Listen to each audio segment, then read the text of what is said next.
Last week మనము స్వామి రామ గారి చెప్పిన దాంట్లో మెయిన్ 4 చాప్టర్స్ అండి. వాటిని ఒక్కసారి నేను రిపీట్ చేస్తాను.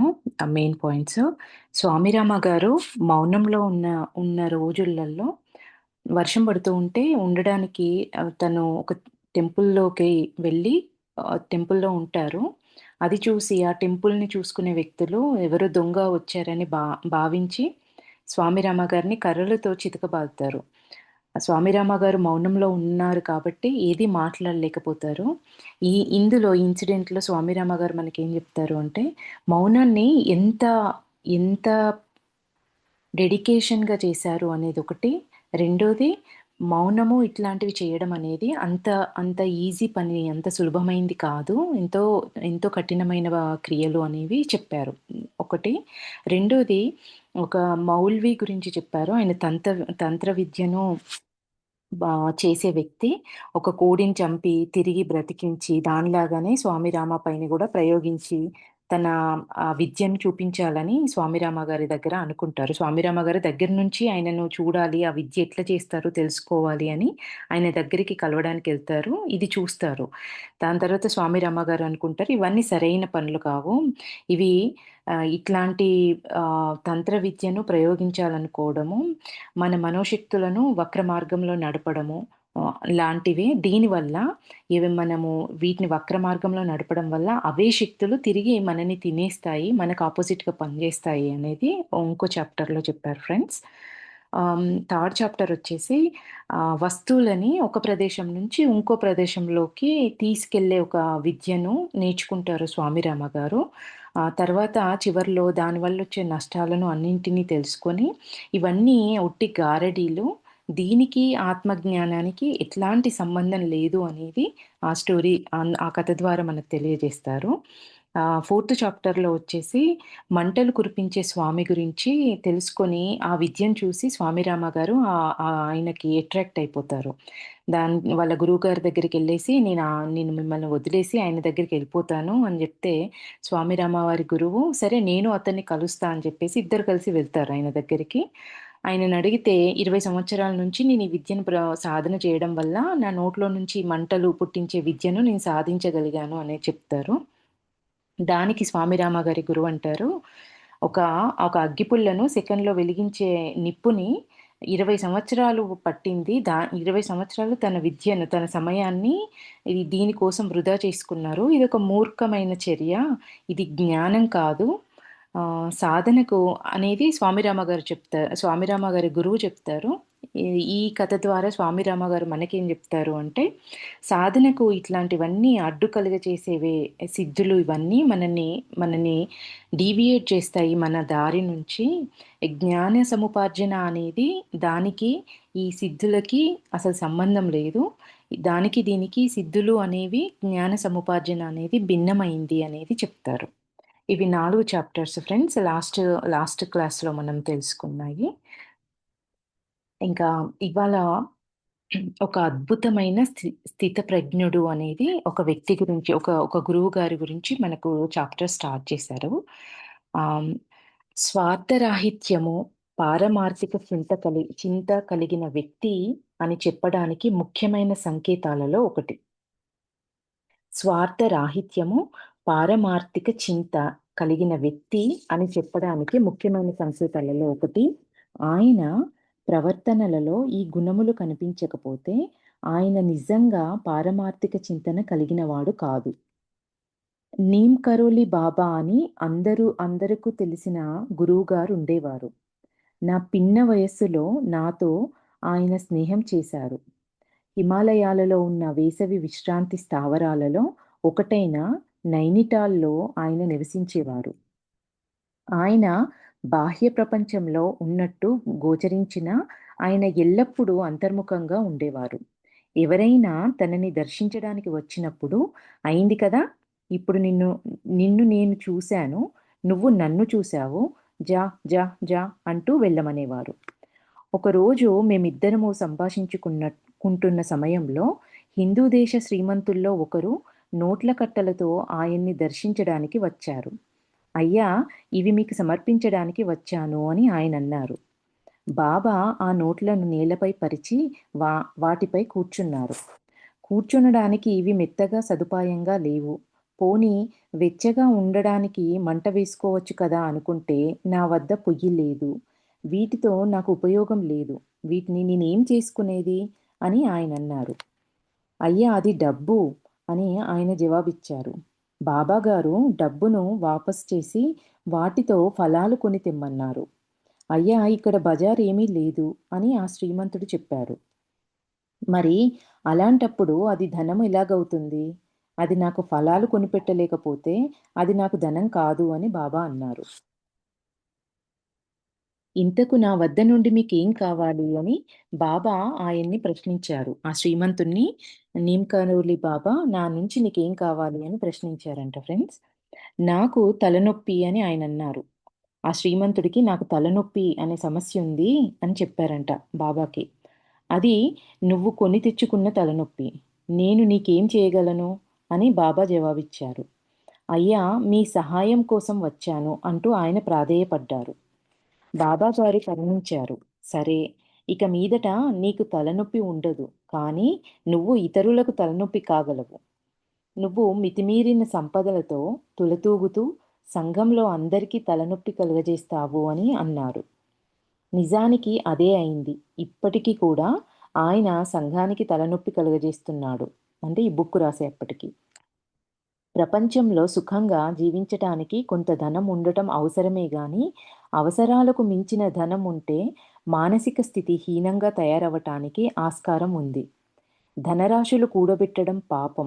దానిని ఇతరులకు లేకుండా చేస్తూ సంఘంలో వ్యత్యాసాలు కలుగజేస్తున్నాం. ఏమంటున్నారు? ఆయనకు తలనొప్పి రావడానికి కారణము ఆయనకు మనశ్శాంతి లేకుండా సంపాదనలో మితిమీరిన సంపాదనలో పడిపోయి తనంతట తాను తెచ్చుకున్న తలనొప్పే ఇది అనేది నీమ్ కరోలి బాబా గారు చెప్తున్నారు. మళ్ళీ ఇంకో మాట ఏమంటున్నారు? అవసరాలకు మించిన ధనం ఉంటే మానసిక స్థితి హీనంగా తయారవ్వటానికి ఆస్కారం ఉంది. ధనరాశులు కూడబెట్టడం పాపం.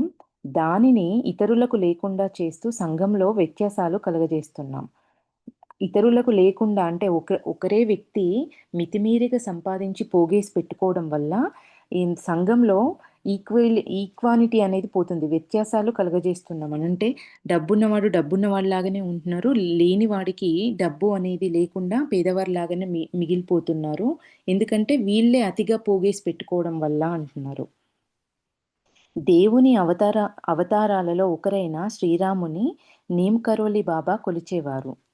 ఎల్లప్పుడూ ఒక మంత్రాన్ని జపించేవారు. అది ఎవ్వరికీ అర్థమయ్యేది కాదు. ఉత్తర హిందూ దేశంలో ఎంతోమంది ఆయనని ఆరాధించేవారు. ఆయనకి విశ్రాంతి ఇచ్చేవారు కాదు. ఆయనతో బాటుగా కొండలు, గ్రామాలు ప్రయాణించేవారు. ఆయన ప్రవర్తన గూఢంగా ఉండేది. నీమ్ కరోలి బాబాతో నాకు చాలా ఆనందదాయకమైన, విశేషమైన అనుభవాలు ఉన్నాయి. చెప్తే మీరు నమ్మరు గాని ఆయన్ని కలిసిన అమెరికా వాసులు వాటిని అర్థం చేసుకోగలరు. తనని చూడడానికి వచ్చిన పెద్ద మనిషితో నువ్వు ఫలానా చోట ఫలానా వ్యక్తితో నా గురించి వ్యతిరేకంగా మాట్లాడావు అనేవారు. ఆ సంఘటన జరిగిన తేదీ, సమయాలతో సహా సమంగా చెప్పి నన్ను చూశావు కదా, ఇక వెళ్ళు వెళ్ళు అని అనేవారు. తర్వాత కంబళీతో పూర్తిగా కప్పుకొని పడుకునేవారు.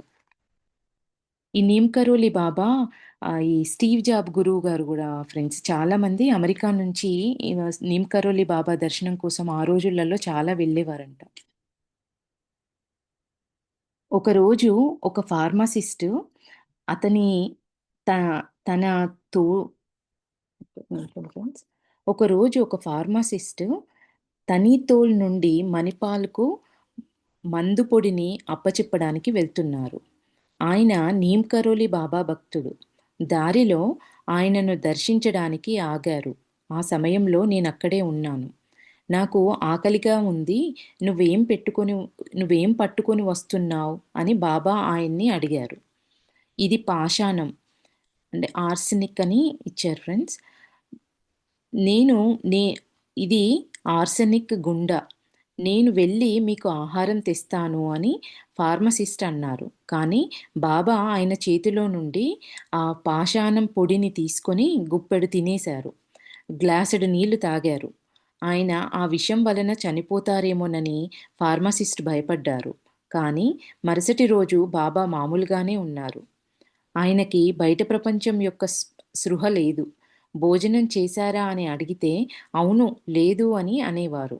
అవును, నేను భోజనం చేయలేదు అని అనేవారు. కానీ దానికి అర్థం లేదు. మీ మనస్సు ఎక్కడో లగ్నమై ఉంటే ఎన్నిసార్లు తిన్నా ఇంకా ఆకలి మంటలు వేస్తూనే ఉంటాయి. ఇది ఆయన వద్ద చూశాను. ఏమైనా తిని 5 నిమిషాలు అయ్యేలోపుగానే నాకు ఆకలిగా ఉంది అని అనేవారు. ఏదైనా తిని 5 నిమిషాలయిన వెంబటే 5 నిమిషాల్లోనే నాకు మళ్ళీ ఆకలేస్తుంది అనేవారంట. ఎందుకంటే ఆయన అప్పుడే భోజనం చేసినట్టు తెలియదు. ఇప్పుడే భోజనం చేశారు అని నేను చెప్పకపోతే ఆయన పెట్టే వరకు ఊరుకునేవారు కాదు. ఒకరోజు ఆయన ఎన్నిసార్లు తినగలరో చూద్దామనిపించింది. ఆ రోజు వివిధ సమయాలలో 40 సార్లు భోజనం చేశారు. ఆ రోజంతా తింటూనే ఉన్నారు. ఆయన శక్తి చూడాలని మా ఆరాటం. అది ఆయనకు తెలుసు. అందుచేత ఆయన ఎవ్వరు ఆహారం తెచ్చినా తినేవారు. మీరు ఆహారం తీసుకుంటారా అని వాళ్ళడిగేవారు. తప్పకుండా అంటూ రోజంతా తింటూ కూర్చున్నారు. ఆఖరికి నేనాయనతో మీరు ఆహారం తీసుకున్నారు అన్నాను. ఓహో! అలాగా అని ఆయనన్నారు. అవును అని నేనన్నాను. అటువంటి ఉన్నత స్థితిలో వారు పిల్లల్లాగా ప్రవర్తిస్తారు. వారికి ఐహిక విషయాలతో సంబంధం ఉండదు. వారు దైవత్వాన్ని ఎల్లప్పుడూ అనుభవిస్తూ ఉంటారు. నా యోగిని మాత గురువు. ఇక్కడ నిమ్కరోలి బాబా గారి గురించి చెప్పారు ఫ్రెండ్స్. ఇది ఇక్కడికి అయిపోయింది. నెక్స్ట్ యోగిని మాత అని ఒక యోగిని మాత గురించి చెప్తున్నారు. ఆవిడ నా యోగిని మాత గురువు అంటున్నారు స్వామి రామ గారు. ఒకసారి మాతాజీని కలియడానికి అస్సాం వెళ్ళాను. ఆమె ఆమెకప్పుడు 96 ఏళ్ల వయస్సు. గొప్ప యోగిని. కామాఖ్య అన్న ప్రశస్తమైన కోవెల పక్కన ఆమె నివసిస్తూ ఉండేది. ఎంతో మందికి అక్కడికి వెళ్ళాలన్న కోరిక ఉన్నా అది హిందూ దేశంలో మారుమూల ఉండడం చేత చాలా కొద్ది మందే అక్కడకు వెళ్ళగలిగేవారు. కలకత్తా నుండి గౌహతి చేరి అక్కడి నుండి కాలినడకన కామాఖ్యకి వెళ్ళాను. చీకటి చీకటిలో పడుతూ లేస్తూ కాళ్ళు మడతలు పడిపోతూ నేను ఆ కోవెలకు చీకటి పడ్డాక చేరాను. ఆ రోజులలో కోవెల దగ్గర 3, 4 కర్ర ఇళ్ళు ఉండేవి. ప్రసిద్ధి చెందిన ఆ యోగినీ మాత నివసిస్తున్న మేడ మీద నన్ను బస చేయమని కోవెల పూజారి చెప్పారు. నా గదికి చాలా రంధ్రాలు, పగుళ్ళు ఉండడంతో ఎలుకలు, పాములు లోనికి పాకి వచ్చేవి.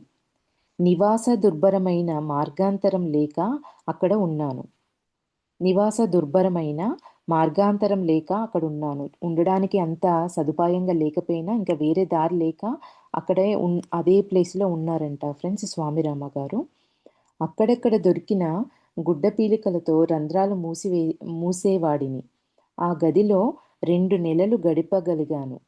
మొదట్లో నా అనుభవాలు భయంతో, ఆశ్చర్యంతో నిండి ఉన్నా ఆఖరుకు నా బస ఆనందం అయింది.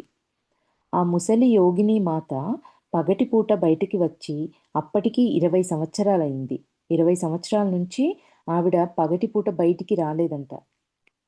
కానీ అర్ధరాత్రప్పుడు ఉదయం మూ 3 అర్ధరాత్రప్పుడు ఉదయం 3 గంటలకు ఆవిడ క్రమబద్ధంగా కోవెలకు వెళ్ళేది. మొదటి 4 రాత్రులు నా గదిలో ఉండిపోయాను. కానీ 5వ రోజు రాత్రి బయటకు వచ్చి గుడిలోకి వెళ్ళాను. అది వెన్నెల రాత్రి. నేను గుడిద్వారం చేరేటప్పటికి లోపల నుండి ఎవరో మంత్రాలు పఠనం చేస్తుండటం విన్నాను. అది దీపం పక్కన కూర్చొని ఉన్న ముదుసలి మాత. నేను ఉత్తర ద్వారం వద్ద ఉన్నట్టు గ్రహించి ఆమె లోపలికి రావద్దు, వస్తే చనిపోతావు. నేను కాళీమాతను ఇక్కడి నుండి నేను కాళీమాతను ఇక్కడి నుండి వెళ్ళిపో అని పెద్ద గొంతుతో ఆజ్ఞాపించింది. నాకు భయం వేసింది.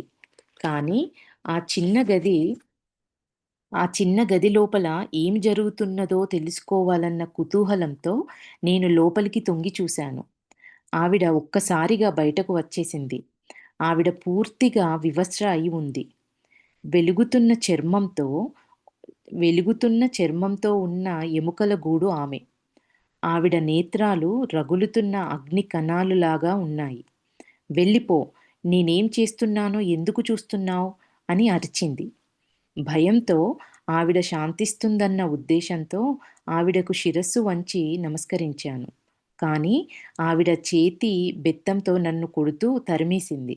నేను నా గదికి వెళ్ళిపోయాను. మరుసటి రోజు ఉదయం ఆ యోగినీమాత నన్ను తన బసకు పిలిచి మాట్లాడటం మొదలుపెట్టింది. మీ ఆశీస్సులు నాకు ప్రసాదించండి అని కోరాను. ఆవిడ కొన్ని నిమిషాలు మౌనం వహించి మా గురువుగారు ఒక్కరికే తెలిసిన నా ముద్దు పేరుతో పిలిచింది. నన్ను కౌగిలించుకొని ఆవిడ తొడపై కూర్చోబెట్టుకున్నారు. అప్పుడు నాకేమైందో నాకే తెలియదు.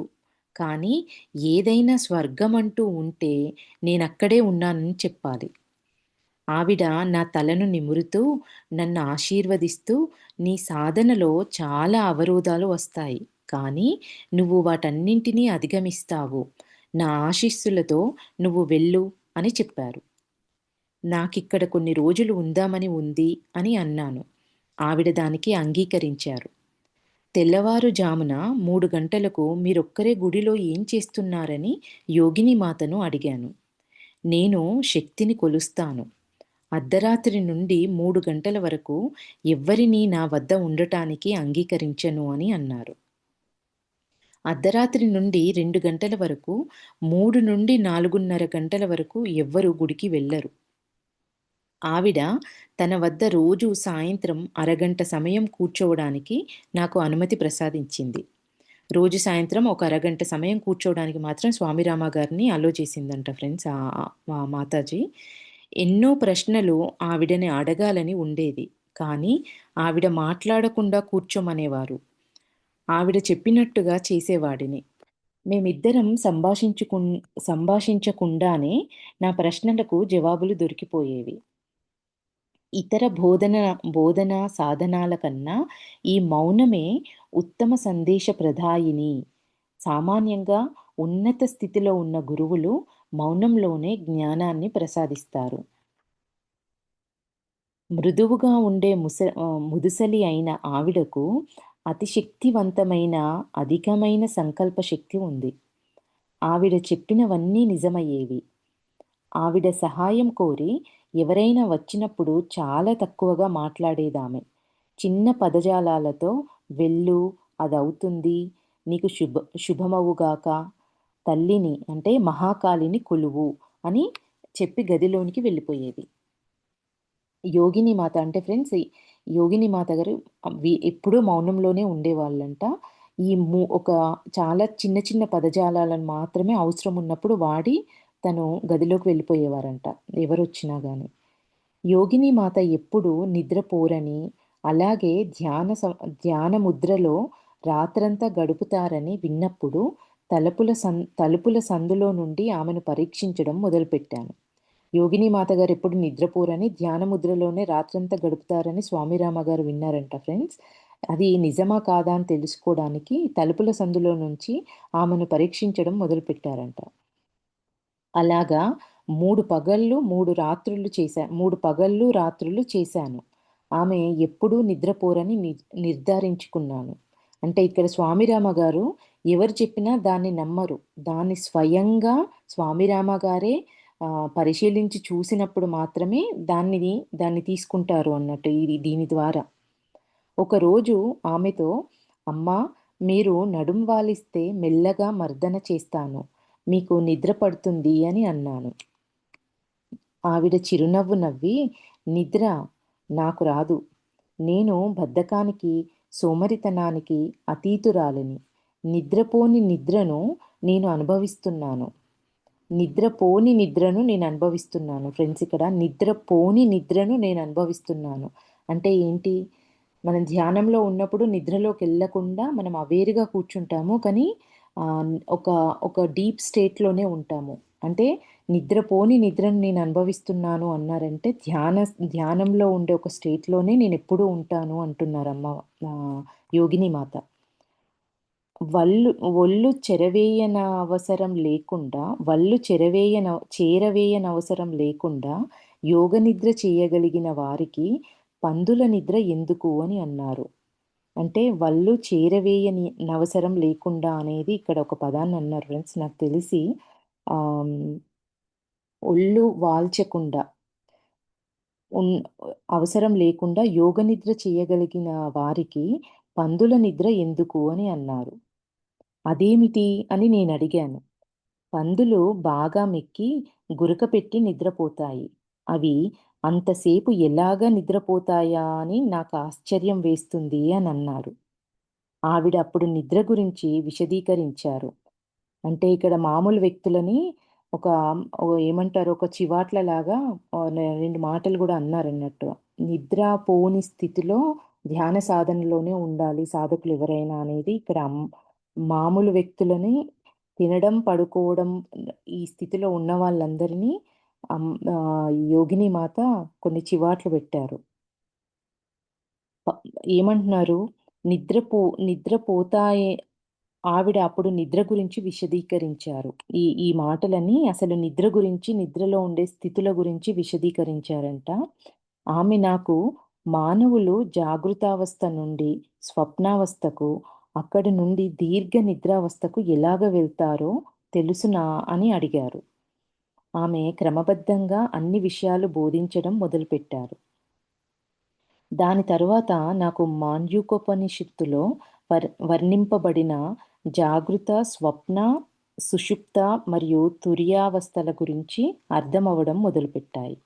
ఈ స్థితుల గురించి ఎక్స్‌ప్లెయిన్ చేసిన తర్వాత, ఈ స్థితులలో గురించి దీనికి సంబంధించిన ఉపనిషత్తులలో మాండ్యూకోపనిషత్తులో ఉన్న ఆ జ్ఞానము స్వామి రామ గారికి అర్థమవుతూ వచ్చింది అంట ఫ్రెండ్స్. దాని తర్వాత నాకు మాండ్యూకోపనిషత్తులో వర్ణింపబడిన జాగృత, స్వప్న, సుషుప్త మరియు తురియావస్థలను గురించి అర్థమవ్వడం మొదలుపెట్టాయి. మాండ్యూక అన్నది అన్ని ఉపనిషత్తులలో చాలా ముఖ్యమైనది, కష్టమైనది. ఆవిడ సంభాషిస్తుండగా నేను నా డైరీలో 70 పేజీలు నింపుకున్నాను. ఈ స్థితుల గురించి ఆహ్, ఈ యోగిని మాత చెప్తున్నప్పుడు 70 పేజీల జ్ఞానాన్ని ఆవిడిచ్చారంట ఫ్రెండ్స్. మృదువైన, సరళమైన ఆవిడ ప్రవచనాలలో తప్పులు కానీ, మరల చెప్పడం కానీ లేదు. ఎంతో చక్కగా ఆమె ఉపనిషత్తులపై వ్యాఖ్యానాలు చేయగా, దానిని పూర్తిగా ఆకలింపు చేసుకున్నాను. కానీ, ఆ 4 అవస్థలలోనూ జాగృతంగా ఉండి సాధన చెయ్యడం మొదలుపెట్టినప్పుడే వాస్తవంలో అవి అర్థమయ్యాయి. అంటే థియరిటికల్‌గా రాసుకోవడం కన్నా, అది ప్రాక్టికల్ చేసినప్పుడు ఇంకా బాగా అర్థమయ్యాయి అంటున్నారు. 2.5 నెలల తరువాత నేను వెళ్ళవలసిన రోజు వచ్చింది. నాకు చాలా విచారం కలిగింది. ఆమె నా భౌ దానికి యోగిని మాతగారన్నారంట, ఆమె నా భౌతిక శరీరము, వ్యక్తిత్వముతో సంబంధము పెట్టుకోకు. భౌతిక శరీరంతోని ఈ వ్యక్తిత్వంతో సంబంధం పెట్టుకోకు. నేను సర్వాంతర్యామి అయిన జగన్మాతను. నీ చైతన్యాన్ని నా భౌతిక దేహానికి అతీతంగా పెంపొందించుకోవడం నేర్చుకో అని అన్నారు. చైతన్యాన్ని నా భౌతిక దేహానికి అతీతంగా పెంపొందించుకోవడం నేర్చుకో అని అన్నారు. చెమర్చిన కళ్ళతో ఆమెను తిలకించాను. భయరహితుడవు కమ్ము. నేను నీతో ఉన్నాను అని ఆమె అన్నారు. ఆమె వద్ద సెలవు తీసుకొని హిమాలయాలలోని నా వసతికి తిరిగి వచ్చాను. మా గురువుగారు ఆమె గురించి ఎంతో విశేషంగా ప్రశంసించారు. ఆమె తన 12వ సంవత్సరాల ప్రాయం నుండి ఆ గుడి చెంతనే 101 సంవత్సరాలు జీవించి తన భౌతిక దేహాన్ని వదిలిపెట్టారు. ఇక్కడికి యోగిని మాత గురించి చెప్పడము ఇక్కడికి అయిపోయింది ఫ్రెండ్స్. నెక్స్ట్ ఇంకొక యోగి గురించి చెప్తున్నారు. వార్ధక్యం లేని యోగి. తూర్పు ఉత్తరప్రదేశ్‌లో ఉండే దేవ్రహా బాబా ప్రతి వేసవిలో కొన్నాళ్ళు ఉండడానికి హిమాలయాలలో ఉన్న ఒక దేవాలయానికి వచ్చేవారు. తూర్పు ఉత్తరప్రదేశాల్లో ఉండే దేవ్రహా బాబా ప్రతి వేసవిలో కొన్నాళ్ళు హిమాలయాల్లో ఉండడానికి వచ్చేవారు. ఆయన వయస్సు చాలా ఎక్కువ. నాకీ విషయం గురించి తెలియకపోయినా, భారత ప్రథమ రాష్ట్రపతి డాక్టర్ రాజేంద్ర ప్రసాద్ గారు, దేవ్రహ బాబా వయస్సు 150 సంవత్సరాల పైబడి ఉంటుందని చెప్పగా నేను విన్నాను. ఆయన చిన్నతనంలో వారి తండ్రిగారు ఈ బాబాగారి వద్దకు తనను తీసుకువెళ్లారని, అప్పటికే ఆయన బాగా వయస్సు మీరిన వారని ఆయన చెప్పారు. ఎవరు చెప్పారు? ఈయన మన డాక్టర్ రాజేంద్ర ప్రసాద్ మన మొదటి ప్రధాన మంత్రి, రాష్ట్రపతి గారు చెప్పారంట ఫ్రెండ్స్ ఆ రోజులలో. చిన్నప్పటి నుంచి ఆయన దగ్గరికి హ్మ్. ఈ డాక్టర్ రాజేంద్ర ప్రసాద్ గారు చిన్నప్పటి నుంచే వాళ్ళ తండ్రి ఈ బాబా దగ్గరికి తీసుకెళ్ళేవారంట. అప్పటికే ఆయన బాగా వయస్సు మీరిన వారని ఆయన చెప్పారు. బాబాగారు హిమాలయాలలోని దేవాలయానికి వెళ్తూ దారిలో హృషికేశ్‌లో ఆగినప్పుడు వారిని కలిశాను. అక్కడ తరచూ సంభాషించేవారము. ఆయన అటు ఎప్పుడు వెళ్ళినా పైన్ చెట్ల కర్రలతో ఆయన కోసం గుడిసె కట్టేవారు. కొన్నిసార్లు ఆయన చెట్టు మీద ట్రీ హౌస్‌లో కూడా ఉండేవారు. ఆయన దృఢమైన ఆరోగ్యంతో 70 సంవత్సరాల వయసు ఉన్నవారిగా కనిపించేవారు. 150 సంవత్సరాలకు పైబడి ఉన్న వ్యక్తి 70 సంవత్సరాల వయసున్న వారిలాగా కనిపించేవారంట ఫ్రెండ్స్. ఆయన చాలా నెమ్మదిగా, నిరాడంబరంగా ఉంటూ తనని ఎవ్వరూ తాకడానికి ఒప్పుకోకపోయినా దైవ ప్రేమ గురించి అప్పుడప్పుడు ఉపన్యాసాలు ఇచ్చేవారు. ఉత్తర హిందూ దేశంలో ఆయనంటే అపార గౌరవ భక్తి భక్తి భావాలున్నాయి. ఆయన దర్శనార్థం ఎంతోమంది వచ్చేవారు. ఆయనకు పెద్ద అనుచరగణం ఉండేది. పోలీసు, ఇతర ప్రభుత్వాధికారులు ఆయన దర్శనానికి ఆశీస్సుల కోసం వచ్చేవారు. 1974లో జరిగిన కుంభమేళాలో నా అమెరికన్ విద్యార్థులెందరో ఆయన్ని కలిశారు. ఆయన అన్ని సంవత్సరాలు దేనివల్ల జీవించగలిగారో తెలుసుకోవాలని నేను ప్రయత్నించాను. ఆయన కొన్ని యోగ సాధనలు క్రమం ప్రకారం చేస్తుంటారని, పళ్ళు, ఫలాలే భుజిస్తారని తెలుసుకున్నాను. యోగాలో వీటికి కొన్ని ప్రత్యేక సాధనలు ఉన్నాయి. ఎవరికి తగిన సాధనలు వారు ఎంచుకుంటారు. నా సంభాషణలలో బాబాగారిలా బాబాగారిలా అన్నారు. నా సంభాషణలలో బాబాగారు ఇలా అన్నారు. సంతోషం అన్నది అన్ని ధనాలలో గొప్పది. సమయపాలన చాలా అవసరం. ఊపిరి పీల్చుకునే ప్రత్యేక పద్ధతులు కూడా చాలా ముఖ్యం. ప్రాణా ప్రాణాయామం ప్రయోగ విధానమే వార్ధక్యరహిత ప్రయోగము. ఈ దేవ్రహ బాబా ప్రేమకి చిహ్నము. ప్రాణాయామ ప్రయోగ విధానమే వార్ధక్యరహిత ప్రయోగము. ఈ దేవ్రహ బాబా ప్రేమకి చిహ్నము. అంటే ఈ దేవ్రహ బాబా గారు ప్రత్యేకమైన యోగాలో ప్రత్యేక సాధనలు ఉన్నాయంట ఫ్రెండ్స్. దీనికి మన శరీరాన్ని ఆరోగ్యంగా ఉంచుకోవడానికి ఒక ప్రత్యేక సాధనలను పాటిస్తూ ప్రాణాయామము, ఊపిరి పీల్చుకునే ప్రత్యేక పద్ధతులను, పళ్ళు, ఫలాలను వీటిని మాత్రమే భుజిస్తూ ఆ శరీరాన్ని ఇన్ని సంవత్సరాలుగా ఆయన ఆరోగ్యంగా ఉంచుకుంటున్నారు అనేది ఇందులో చెప్పారు. అణకువతో ఉండటం నేర్చుకోవటం. అణకువగా ఉండటం నేర్చుకోవటం జ్ఞానం పొందడంలో ఒక మెట్టు. అణకువగా ఉండడంలో మనకు పోయేదేమీ లేదు. లాభమే చేకూరుతుంది. ప్రార్థన మరియు మననం ఈ అంతర్గత గుణమును అలవర్చుకోవాలన్న మన ఇచ్ఛాశక్తిని బలపరుస్తుంది. అహంకారము, గొప్పలు, నిరర్ధకము. హిమాలయాలలో ఉన్న పవిత్ర ప్రదేశాలలో ఒకటైన తుంగనాథ్‌లో మా గురువుగారు ఒకప్పుడుండేవారు. ఆయన్ని దర్శించడానికి వెళ్తూ ప్రయాగ అన్న కొండ దేవాలయం వద్ద ఆగాను. వాళ్ళ గురువుగారిని దర్శించుకోవడానికి కర్ణప్రయాగ అనే ఒక కొండ దేవాలయం దగ్గర స్వామి రామ గారు ఆగారంట ఫ్రెండ్స్. అక్కడకు దగ్గరగా ఉన్న గుహలో చాలా పేరు ప్రఖ్యాతలున్న ప్రభాత స్వామి గారు నివసిస్తుండేవారు. స్వామిగా అవడానికి నేను తర్ఫీదు పొందుతున్నాను. స్వామి రామ గారు స్వామి అనే స్వామిత్వాన్ని పొందడానికి వాళ్ళ పరంపరలో స్టేజెస్ ఉంటాయి ఫ్రెండ్స్. దాంట్లో స్వామి రామ గారు స్వామిగా అవ్వటానికి ఆ ప్రాసెస్‌లో ఉన్నారంట. మా ఈ ఈయనని కలిసేటప్పటికి. ఎవరిని? ఈ ప్రభాత స్వామి గారిని కలిసేటప్పటికి స్వామి అవుతున్న ఆ ప్రాసెస్‌లో ఉన్నారంట స్వామి రామ గారు. మా సాంప్రదాయం ప్రకారం ఆయన్ని పలకరించాను. మడతలు పెట్టిన గొంగలిపై ఆయన ఆసీనులై ఉన్నారు. కొంతమంది గ్రామస్తులు ఆయన ముందు కూర్చొని ఉన్నారు. ఆయన తన చెంతన నాకు చోటిస్తారని ఆశించాను. సామాన్యంగా హిందూ దేశంలో స్వామివారిని చూడగానే ప్రజలు వినమ్రులై పురస్కారముగా నమస్కారం చేస్తారు. వినమ్రులై గౌరవ పురస్కారముగా నమస్కారం చేయడం అలవాటు. దానివల్ల నాకు వచ్చిన అహంకారంతో ఇంకా విర్రవీగుతున్నాను. అంటే స్వామి రామ గారు, ఆ ప్రభాత స్వామి గారు మడతలు పెట్టిన గొంగలి పైన కూర్చొనున్నారంట ఫ్రెండ్స్. అక్కడికి స్వామి రామ గారు వెళ్ళినప్పటికీ అక్కడ ఆల్రెడీ కొంతమంది గ్రామస్తులు వినమ్రంగా గౌరవ పురస్కారాలతో ఆయనకు నమస్కారం చేశారంట. స్వామి రామ గారు అక్కడకు వచ్చినప్పుడు కూర్చోమని, ఆయన పక్కన కూర్చోమని అంటారని స్వామి రామ గారు ఎక్స్‌పెక్ట్ చేశారంట. ఆయన తన చెంతన నాకు చోటిస్తారని ఆశించాను. సామాన్యంగా ఈ గౌరవ పురస్కారాలు చేస్తారో అది కూడా చేయలేదు స్వామి రామ గారికి. దానివల్ల నాకు వచ్చిన అహంకారంతో ఇంకా విర్రవీగుతున్నాను. అహంకారం వచ్చిందంట స్వామి రామ గారికి.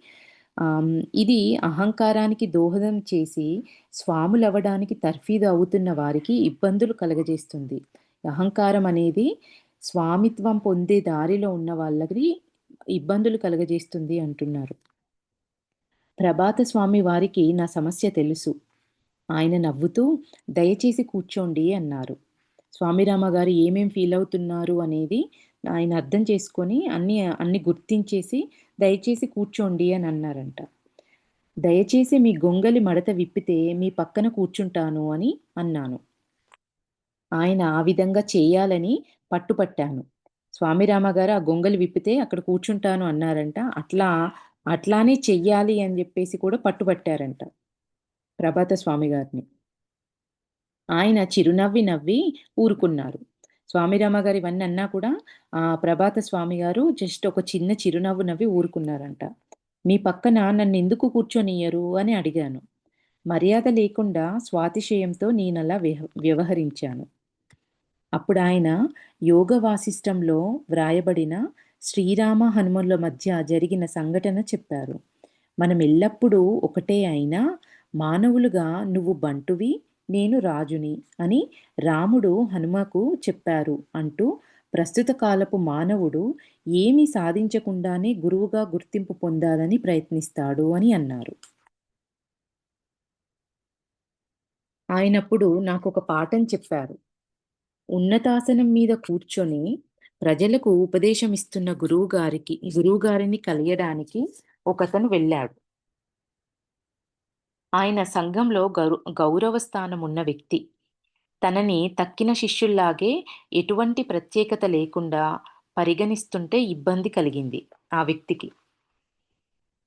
అతను గురువుగారి దగ్గరకు వెళ్ళి, "అయ్యా! మీతో పాటుగా ఆ ఉన్నత ప్రదేశంలో కూర్చోవచ్చా?" అని అడిగారు. "నువ్వు శిష్యుని పాత్ర మరియు గురువు పాత్ర ఏమిటి అనేది తెలుసుకోవాలి" అని గురువుగారన్నారు. ఎవరైతే ఈ సంఘంలో ఉన్నత గౌరవ స్థానంలో ఉన్న వ్యక్తి ఆహ్, మామూలు శిష్యుల్లాగానే ట్రీట్ జేయడం వల్ల ఆయనకి ఇబ్బంది కలిగి, "నేను మీ పక్కన కూర్చుంటాను" అన్నారంట ఫ్రెండ్స్. దానికి ఈ ప్రభాత స్వామి గారన్నారంట, "నువ్వు శిష్యుని పాత్ర గురించి, గురువు పాత్ర గురించి ఏంటి అనేది తెలుసుకోవాలి" అని గురువుగారన్నారంట. "అయ్యా! శిష్యుని పాత్ర ఏమిటి?" అని ఆ పెద్ద మనిషి అడిగారు. "విద్యార్థి శుభ్రం చేయటం, సేవ చేయటం, పాత్రలు కడిగి వంటలు వండటం, తనని సిద్ధునిగా చేసుకొని గురువుగారికి సేవలు చేస్తాడు. విద్యార్థి శుభ్రం చేయడం, సేవలు చేయడం, పాత్రలు కడగటం, వంటలు వండటం, తనని సిద్ధునిగా చేసుకొని గురువుగారికి సేవలు చేస్తాడు" అని గురువుగారు విశదీకరించారు. "మరి గురువుగారు ఏం చేస్తారు?" అని ఆ పెద్ద మనిషి అడిగారు. "గురువుగారు విద్య నేర్పుతారు.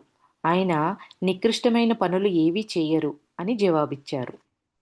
ఇవన్నీ చేయకుండా నేను గురువు ఎందుకు కాకూడదు అని ఆ పెద్ద మనిషి అడిగారు.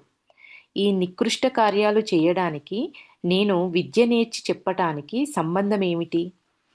ఎవరైతే ఈ ఉన్నతమైన స్థానంలో ఉన్న వ్యక్తి ఈ నికృష్టమైన పనులు అంటే ఏవి ఈ సేవలు చేయడం ఇవన్నీ చేయడానికి విద్య నేనే డైరెక్ట్‌గా విద్య నేర్చుకొని చెప్పొచ్చు గదా! ఈ పనులన్నీ నేను జేయాల్సిన అవసరం ఏముంది? అనేది ఆ వ్యక్తి ప్రభాత స్వామి గారిని అడిగిన ప్రశ్న. నికృష్టమైన కార్యాలు చేయడానికి నేను విద్య నేర్చి చెప్పడానికి సంబంధం ఏమిటి? నిన్ను నిన్ను నీవు ఇబ్బందులకు గురి చేసుకుంటున్నావు. ఇతరులకు ఇబ్బందులు కలుగజేస్తున్నావు. ఆధ్యాత్మిక సాధనలో ఏమైనా సహించవచ్చు కానీ, అహంకారము ఎప్పుడూ సహించబడదని నువ్వు తెలుసుకోవాలి అని గురువుగారన్నారు. దానికి సమాధానంగా ప్రభాత స్వామి గారు ఏమన్నారు? "నిన్ను నువ్వు ఇబ్బందులకు గురి చేసుకుంటున్నావు. ఇతరులకు కూడా ఇబ్బంది కలుగజేస్తున్నావు. ఆధ్యాత్మిక సాధనలో ఏమైనా సహించవచ్చు కానీ, అహంకారం ఎప్పుడూ సహించబడదని నువ్వు తెలుసుకోవాలి" అనేది గురువుగారు అన్నారు. అహంకారము సాధకునికి విద్య సముపార్జనకు మధ్య ఒక తెర వేస్తుంది. ఎప్పుడైతే మనిషి అహంకారానికి లోనవుతాడో, తనని ఏకాకిగా చేసుకొని, దాని వలన గురువుగారితోనూ, తన మనస్సాక్షితోనూ సమంగా సంభాషణలు చేయలేక, గురువుగారి బోధనలను అనుసరించలేకపోతాడు. అలాంటి అహంకారానికి కఠినమైన శిక్షణలు అనుసరించి మార్పులు చేసుకోకపోతే జ్ఞానమనేది లేకుండా పోతుంది.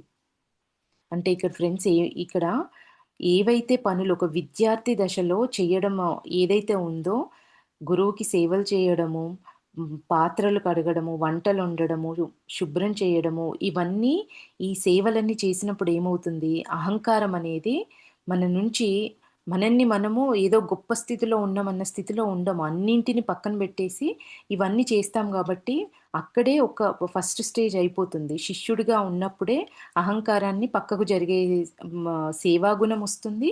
మన అహంకారాన్ని కూడా అక్కడే పక్కకు జరిగిపోతుంది.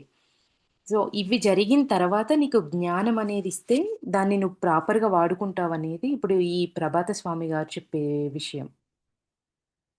అలాంటి అహంకారానికి కఠినమైన శిక్షణలు అనుసరించి మార్పులు చేసుకోకపోతే జ్ఞానం అనేది లేకుండా పోతుంది. అహంకారంతో ఉన్న వ్యక్తికి జ్ఞానం అనేది ఇంకా బం అది ఉండదు కదా ఫ్రెండ్స్. అహంకారమే డామినేట్ చేస్తూ ఉంటుంది. ప్రతి చోట నాకు ప్రియారిటీ ఇవ్వాలి. నేనే గొప్ప. ఇవ్వే వస్తాయే తప్ప, ఆ వినమ్రత అనేది ఉండదు అనేది ఈ ఈ స్టోరీ ద్వారా మనకు స్వామి రామ గారు చెప్పే విషయం. ఇంకొకటి లాస్ట్ ఇది చెప్పేసి ఆపేస్తా ఫ్రెండ్స్. ఉప్పొంగిన నాహం. వర్షాకాలంలో స్వాములు ప్రయాణాలు చెయ్యరు. ఒకే చోట 4 నెలలు ఉండిపోతారు. ఆ సమయంలో ప్రజలు వచ్చి పవిత్ర గ్రంథాల గురించి తెలుసుకుంటారు, నేర్చుకుంటారు. నేను పరిపూర్ణుడైన స్వామిని కాను. శిక్షణలో ఉన్న రోజు నేను బోధనలు చేస్తూ ఉండేవాడిని. శిష్యులు గురువులకు ఇబ్బందులు కలుగజేస్తుంటారు. ఉదాహరణకు, వాళ్ళు మొట్టమొదట చేసేది గురువులను వాళ్ళకి అతీతులుగా తలచడం. గురువులను వాళ్ళకి అతీతులుగా తలచడం. దానితో వారి మధ్య సంభాషణలకు హద్దు ఏర్పడుతుంది. నా శిష్యులు నాకొక ఉన్నతాసనం సమకూర్చి, దాని మీద ఆసీనులవ్వమని కోరారు. నాకు ఎక్కువ శిష్య బృందం ఉందని విపరీతమైన గర్వం ఉండేది. కొత్తగా గురుత్వం స్వీకరించి పేరు ప్రఖ్యాతలు పొందగోరే వారికి ఇలాగే జరుగుతుంది. అనుచర గణం పెరుగుతున్న కొలది అహంకారం పెరుగుతూ ఉంటుంది. నా శిష్యులలో ఒకరిగా ఉన్న ఒక స్వామికి అంత విషయ పరిజ్ఞానం లేదన్న భావనలో నేనున్నాను. నా ఉపన్యాస సమయంలో ఆయన ఒక మూల నిశ్చలంగా కూర్చునేవారు. అంటే ఫ్రెండ్స్ ఇక్కడ ప్రతి స్టోరీలో స్వామి రామ గారు మెన్షన్ చేశారు. ఎక్కడెక్కడ ఆయనకి అహంకారం అనే భావన ఎక్కడ కలుగుతుంది? ఏ విషయంలో ఆయనకు అహంకారం వస్తుంది అనేది ఇక్కడ చెప్తున్నారు మనకు. మనం కూడా మన జీవితంలో ఇట్లాంటి భావనలు ఎక్కడైనా కలుగుతున్నాయా అనేది మనల్ని మనం సెల్ఫ్ చెక్ చేసుకోవడానికి ఈ స్టోరీలు చక్కగా ఉపయోగపడతాయి. నా శిష్యులు నాకొక ఉన్నతాసనం సమకూర్చి దాని మీద ఆసీనులవ్వమని కోరారు. నాకు ఎక్కువ శిష్య బృందం ఉందని విపరీతమైన గర్వం ఉండేది. కొత్తగా గురుత్వం స్వీకరించి పేరు ప్రఖ్యాతలు పొందగోరే వారికి ఇలాగే జరుగుతుంది. అనుచరగణం పెరుగుతున్న కొలది అహంకారం పెరుగుతూ ఉంటుంది. నా శిష్యులలో ఒకరిగా ఉన్న ఒక స్వామికి అంత విషయ పరిజ్ఞానం లేదన్న భావనలో నేనున్నాను. నా ఉపన్యాస సమయంలో ఆయన ఒక మూల నిశ్చలంగా కూర్చునేవారు. వాస్తవానికి ఆయన సిద్ధహస్తుడైన రసవాద నిపుణ నిపుణుడని నాకు తెలియదు. నాకు తెలియదు. దేవా!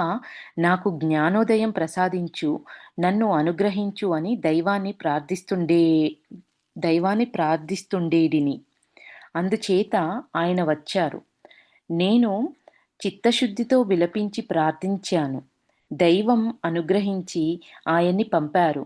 దానికి నేనేమి చేశాను? నేను నా గోచిగుడ్డను ఉతకడానికి ఆయనకి ఇచ్చేవాడిని. అంటే ఈయన, ఈయన ఈ స్థితిలో ఉన్నాడంటే ఎవరో ఒకరి ద్వారా జ్ఞానాన్ని అందించడానికి ఆయన లోపలున్న సరికాని గుణాన్ని గుర్తించి దాన్ని పక్కకు తీసేయడానికి ఒక వ్యక్తిని దైవము పంపించాడు. దానికి ప్రతిగా నేనేం చేశాను అంటే, నా గోచిగుడ్డను ఉతకడానికి ఆయనకిచ్చాను నేను. నేనేం చేశాను, ఇట్లాంటి పని చేశాను అనేది స్వామి రామ గారు చెప్తున్నారు. అంటే ఆయన తక్కువ జ్ఞానం ఉంది. ఆయనకు విషయ పరిజ్ఞానం ఏం లేదు అని తెలిసి, ఆయనకు చాలా తక్కువైన పనులను అప్పజెప్పారంట స్వామి రామ గారు. రోజంతా నాకేవేవో చేయవలసిన పనులు పురమాయించేవాడిని ఆయనకి. 2 నెలలు నాతో ఉన్న తర్వాత నాకు గుణపాఠం నేర్పాలని ఆయన నిశ్చయించారు. ఇలా స్వామి రామ గారు 2 నెలలు ఆయనకన్నీ ఏవేవో పనులు పురమాయిస్తూనే ఉన్నారు. 2 నెలలు ఆయనతో ఉన్న తర్వాత ఒక రోజున ఆయన డిసైడ్ అయ్యారంట. ఈయన గుణపాఠం నేర్పాలని ఆయన డిసైడ్ అయ్యారంట.